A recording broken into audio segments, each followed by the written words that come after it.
Imagine waking up to the headline, Elon Musk robbed in Brazil. 100 million fine exposed. Yeah, you read that right. One of the richest, most untouchable men on the planet suddenly caught in a storm that feels more like a Netflix crime thriller than real life. Except this isn't fiction. It's happening right now. Picture it. The guy who sends rockets into orbit, who wants to colonize Mars, who practically owns the conversation on social media, suddenly facing a mind-bending twist in South America. In the streets of Rio and São Paulo, whispers turn into shouts. Was Musk set up? Was he robbed? Or is this whole 100 million fine part of something bigger, darker, way more dangerous than anyone thought? In Los Angeles, people are buzzing like, dude, this is wild. Elon got jacked in Brazil? It sounds unreal, like the type of tea you hear in a late-night diner off Sunset Boulevard. But the details coming out are too sharp to ignore. This is more than money. It's a clash of power, pride, and politics. And it's only the beginning. Stay with me, because what you're about to hear will flip your perspective upside down. So, here's the deal. This isn't just another rich guy loses some cash story. No, this feels like a domino that could topple into global headlines, ripple through economies, and maybe even spark political aftershocks. Why? Because when Elon Musk sneezes, the world catches a cold. When his empire gets shaken, whether it's Tesla, SpaceX, or X, formerly Twitter, the markets, governments, and millions of followers around the globe feel it instantly. But here's where things twist. Reports out of Brazil claim a fine, a penalty, a supposed legal robbery of Musk's fortune, nearly $100 million tied up in controversy. Is it corruption, retaliation, or did Elon himself cross a line he shouldn't have? That's the tension hanging in the air. People in São Paulo are calling it the heist of the century. In LA, folks are whispering, bro, what if Elon messed with the wrong crew? And online, millions are waiting for receipts, screenshots, leaked docs, or that one viral video that blows it all open.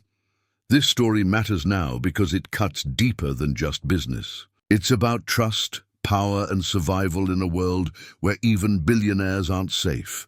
Subscribe for more powerful stories like this and drop in the comments which country and city you're watching from.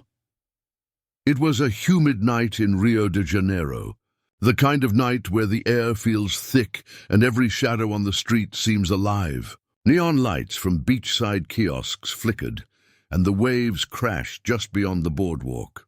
Tourists laughed, locals hustled, music pulsed from passing cars, life in Brazil moving as if nothing unusual was brewing. But behind the glamour, a storm was unfolding, one that would tie the richest man in the world to a scandal no one saw coming. Elon Musk had flown into Brazil on what was supposed to be a low-profile trip. Officially, the visit was tied to government talks about expanding Starlink's internet coverage across rural communities in the Amazon. Unofficially, whispers suggested something else. Negotiations with political heavyweights, media moguls, maybe even figures from the grey zones of power. To most Brazilians, the sight of Musk's jet on the tarmac was headline material. But to insiders, it was a ticking time bomb. Hours later, the story broke. A staggering $100 million fine slapped against Musk's platform, X. The accusation? Non-compliance with Brazil's digital transparency laws. But the timing, the suddenness, and the sheer scale of the penalty made the whole thing feel less like a legal action and more like a robbery in daylight. And here's the twist. Rumors swirled that this wasn't just about a fine. Some were saying Musk had been lured, cornered, maybe even blackmailed. The scene outside his hotel in São Paulo told its own story. Reporters swarmed, cameras flashing, police cruisers idling nearby. Fans shouted, "Musk, we love you," while others cursed, accusing him of arrogance, of exploiting Brazil for business. Security guards pushed back crowds, while inside the glass doors, Musk's team scrambled, faces tense, phones buzzing non-stop. "Man, this is a setup," one of his bodyguards muttered in English, voice low but caught on a passing microphone. That single phrase lit social media on fire. Set up by who? Government insiders? Corporate rivals? Or something even bigger, an orchestrated move to strip Musk of influence in Latin America? In Los Angeles, people caught the story on their phones at coffee shops and taco trucks, reacting with the kind of disbelief usually reserved for celebrity scandals. No way, bro. They really hit Elon with $100 million ticket in Brazil. That's straight up shady. The story didn't read like business. It read like crime, betrayal, and raw power plays. Brazilian TV anchors dissected the moment with urgency, pointing at documents, flashing charts of Musk's companies, his reach, his controversies. One presenter leaned forward, eyes locked on the camera. This is not just about technology. This is about sovereignty, money, and who truly controls the future of information. But in the streets, the vibe was more visceral. Outside a courthouse, protesters carried signs, some defending Musk as a victim of corruption, others demanding accountability, shouting that billionaires can't just come and bend laws for profit. The crowd split in two, half chanting his name like a hero, half cursing him like an invader. Police formed lines between them, shields raised as chants clashed in the humid night. Musk himself. For once, he wasn't firing off memes on X. He stayed silent, his profile eerily quiet. No replies, no trolling, no defiance. For a man who thrives on speaking directly to millions, that silence screamed louder than words. Inside government buildings, the narrative turned darker. Leaked audio hinted at behind-the-scenes deals, threats, and ultimatums. One voice, allegedly tied to a political insider, said bluntly, "If Musk doesn't play by our rules, he pays." Another whispered theory claimed it wasn't about laws at all, but about control. Who owns the data of millions of Brazilians? Who shapes what they see? Who profits from their clicks? And yet, no one could ignore the numbers. $100 million. That's not a slap on the wrist. That's a message carved in stone. It was the kind of penalty designed to humiliate, to cripple, to show even the world's loudest billionaire that in Brazil, he wasn't untouchable. The conflict spilled into the global stage instantly. News outlets from London to Tokyo ran the headline, "Elon Musk versus Brazil." Analysts compared it to corporate warfare. Politicians framed it as a fight for digital sovereignty. And conspiracy theorists, oh, they had a field day. Some claimed criminal cartels were behind the move. Others swore this was the first move in a larger global crackdown on Musk's empire. But for the ordinary people on the ground, the cab driver in Sao Paulo, the street vendor in Rio, the college student scrolling Twitter in Los Angeles, the story hit differently. It wasn't abstract. It was raw. If Musk could get hit like this, anyone could. Power didn't guarantee safety. Money didn't guarantee freedom. The night grew hotter, the tension thicker. Police blocked streets, government spokespeople dodged questions. Musk's private jet sat on standby at the airport. Nobody knew if he'd flee, fight, or fold.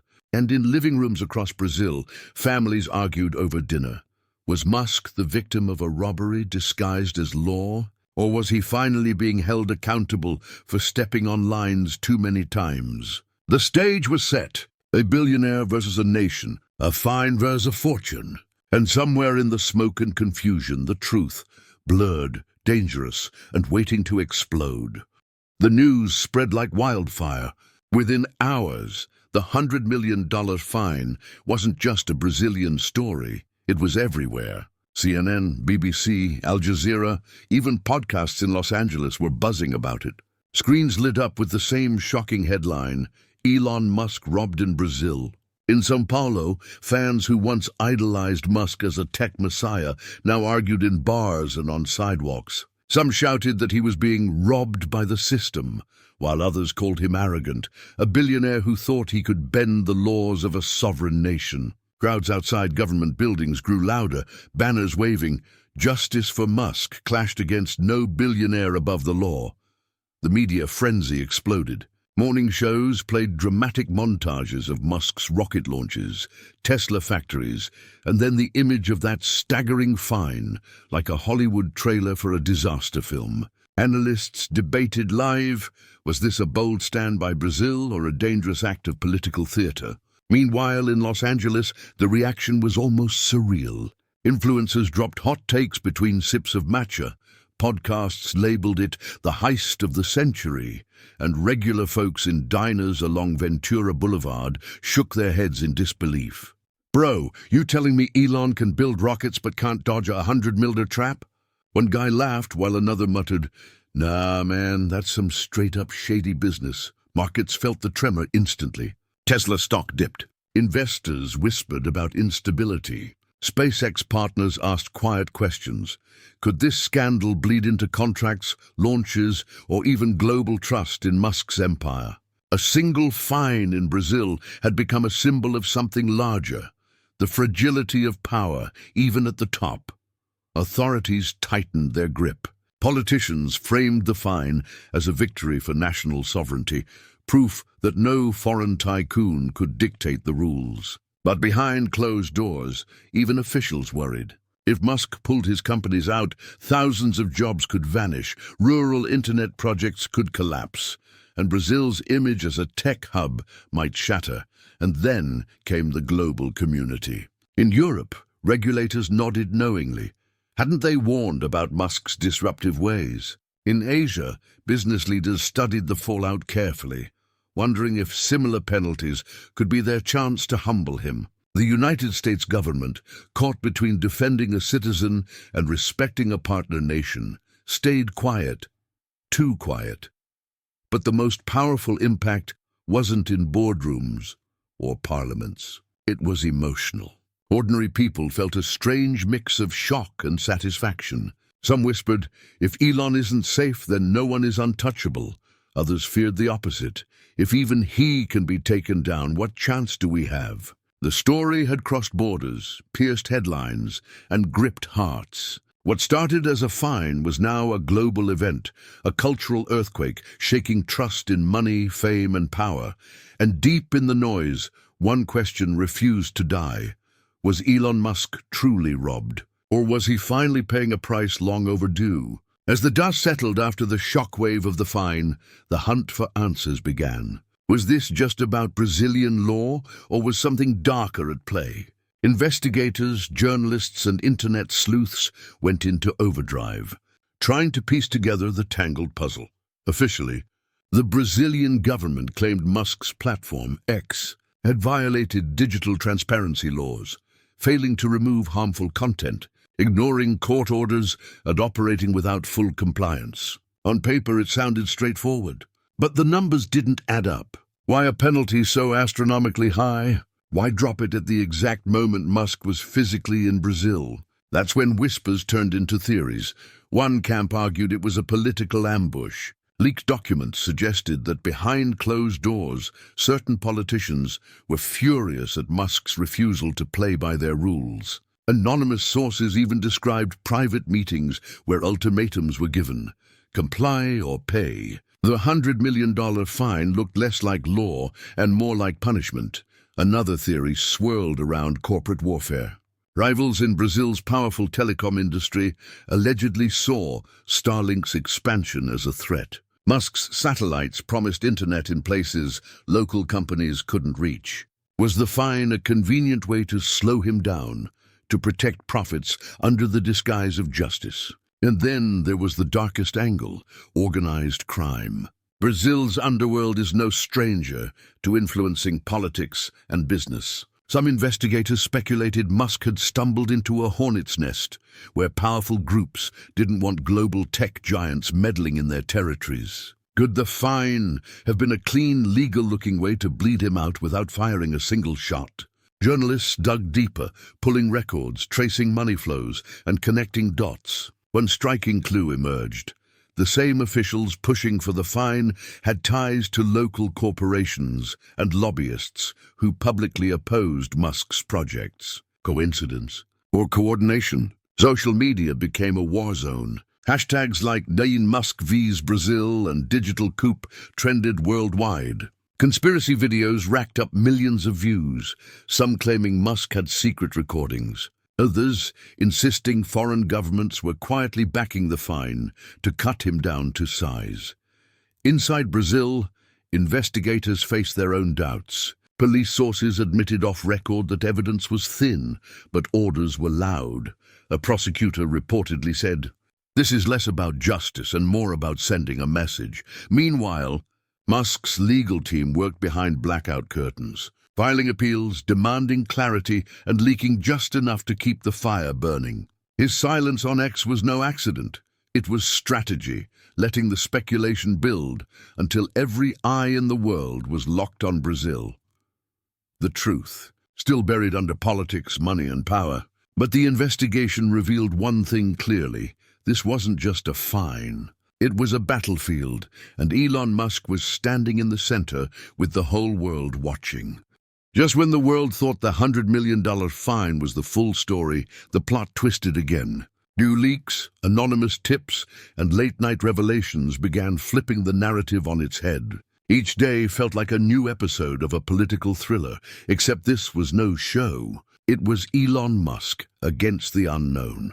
The first bombshell dropped when a Brazilian journalist released documents hinting that the fine had been prepared weeks before Musk even landed in the country. That detail alone sparked chaos. If true, it wasn't a response to his actions. It was a trap waiting for him. Social media erupted. They baited him into coming just to drop the hammer. Then came the second shocker. A whistleblower claimed Musk's platform had been approached by intermediaries asking for special agreements, pay-to-play deals. In exchange for leniency, Musk would allegedly have to cut contracts with certain competitors and funnel opportunities to friends of the system. Musk refused. Days later, the fine appeared. Coincidence? The timing looked way too perfect. Meanwhile, another twist emerged from Musk's own camp.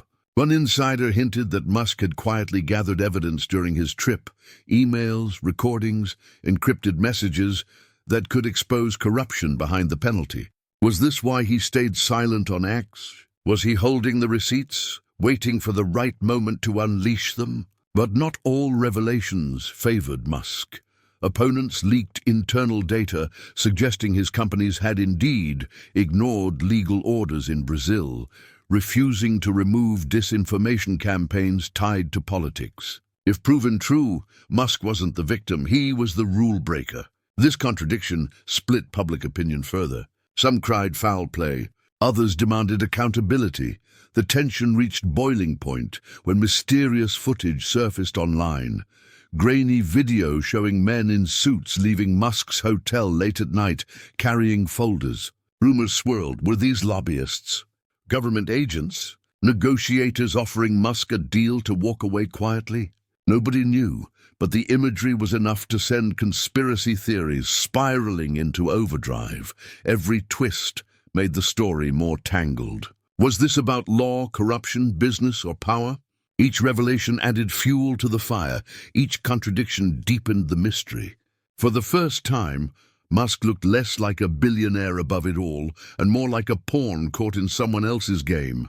And the scariest part? Nobody could predict the next move. Would Musk unleash his evidence? Would Brazil double down? Or was there another player, hidden in the shadows, pulling the strings? The narrative was no longer about a fine. It was about survival. And with every passing hour, the world braced itself for the next revelation, knowing the story hadn't even reached its peak.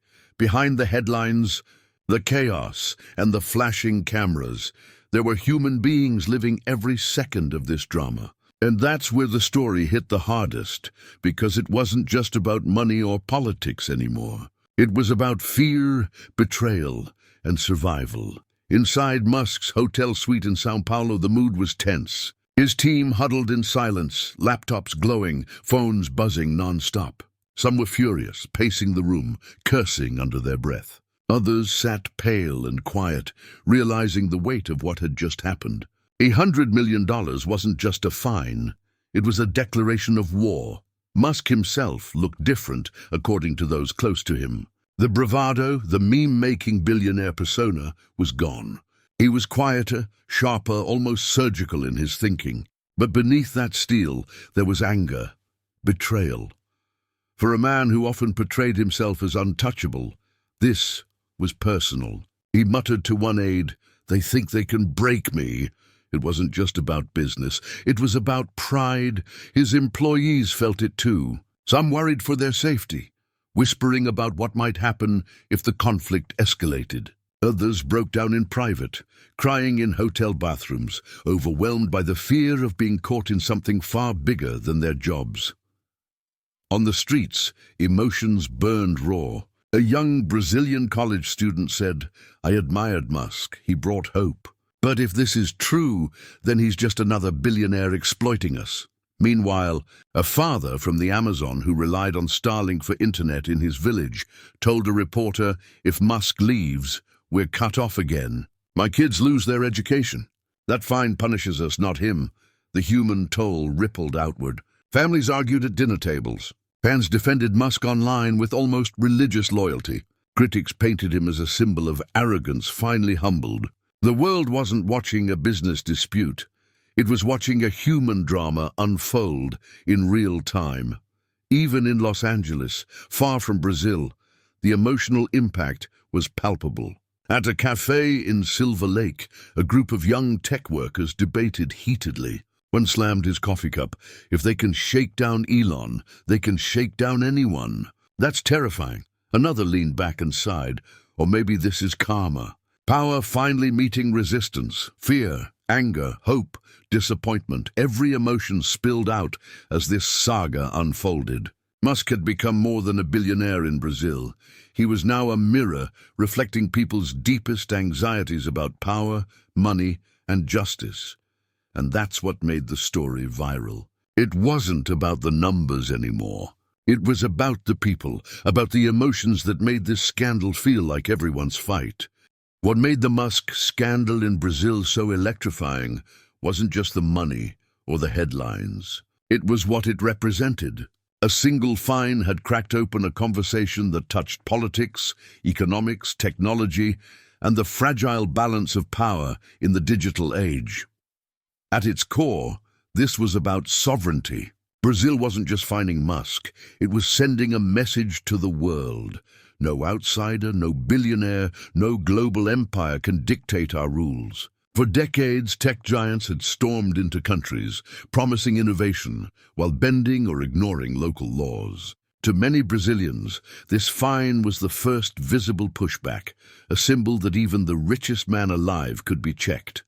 But on the flip side, others saw it as a dangerous precedent. If governments could weaponize fines to control platforms, then free speech and open internet access were at risk. It wasn't just Musk's problem.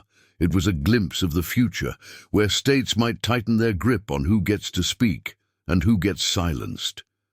Economically, the ripples spread fast. Investors began asking tough questions about the risks of operating in Latin America. Would corporations pull back, fearing political retaliation? Or would they double down, seeing opportunity in a region willing to challenge the giants? The fine didn't just shake Musk. It shook confidence in Brazil as a business partner. Culturally, the story reflected something deeper, society's conflicted relationship with billionaires. Musk had been worshipped by fans as a visionary, a man building rockets and electric cars to save humanity. But scandals like this peeled back the shine, exposing vulnerabilities. People began asking, is Musk really a hero or just another player in a brutal game of money and power? And politically, the implications were global. Other governments watched closely. Regulators in Europe and Asia whispered behind closed doors, "If Brazil can do it, so can we." The fine became a test case, proof that even the largest platforms could be humbled by law, or at least by political will. For ordinary people, though, the bigger picture hit closer to home. The scandal forced them to confront a harsh truth. The digital world we rely on isn't untouchable. The apps we use, the platforms we depend on, the billionaires we follow, all of it exists within fragile systems that can collapse, shift, or be manipulated. Musk's drama wasn't just his. It was ours too. In the end, the Brazilian fine wasn't about $100 million.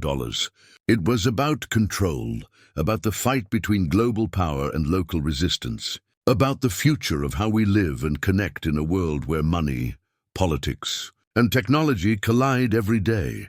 The tension reached its breaking point when a bombshell leak dropped late one night. A Brazilian investigative outlet published what they claimed were internal memos and voice recordings, documents suggesting the fine had been less about law and more about leverage. The files hinted at private conversations between officials and lobbyists, with one chilling line repeated, "Make Musk pay or make him leave." The internet exploded. Overnight, hashtags like receipts for Elon and Brazil leak trended worldwide. The narrative flipped again. Was this proof that Musk had been targeted in a political shakedown? Or was it just another layer of smoke and mirrors? For Musk, this was the moment. After days of silence, he finally broke it. Not with memes, not with trolling, but with a rare, serious post on X. "The truth is coming. Stay tuned." Just 6 words. But they detonated like dynamite. Followers went wild. Critics sharpened their knives. Governments stiffened. The stage was set for a showdown. The climax unfolded like a global spectacle. Newsrooms went live around the clock. Crowds gathered in São Paulo, holding their breath. And analysts called it a battle for digital freedom. Musk's team released a carefully curated set of documents, claiming they proved corruption and backdoor deals tied to the fine. But here's the twist. While some files looked damning, others were inconclusive. For every piece of evidence Musk shared, skeptics found holes. Was it authentic? Was it staged? Was Musk the victim? Or was he masterfully reframing the story to his advantage? The ambiguity was the revelation itself. The scandal wasn't just about one man or one fine anymore. It was about trust, or the lack of it. Nobody could say with certainty who was lying, who was pulling strings, or who truly held the power. That uncertainty was the real climax, a world realizing that in the age of billionaires and governments colliding, truth itself could be bent, and so came the conclusion. Not clean, not wrapped in a bow, but raw and unforgettable. Musk left Brazil under heavy security, his jet slicing into the night sky. The fine remained on paper, appeals still winding through courts. But the world had already decided this story was bigger than the money. It was about vulnerability, that even the richest man alive could be cornered. About injustice, that systems meant to protect can also be used to punish. About power, that fame and wealth don't always guarantee safety, as one commentator in Los Angeles said on live TV.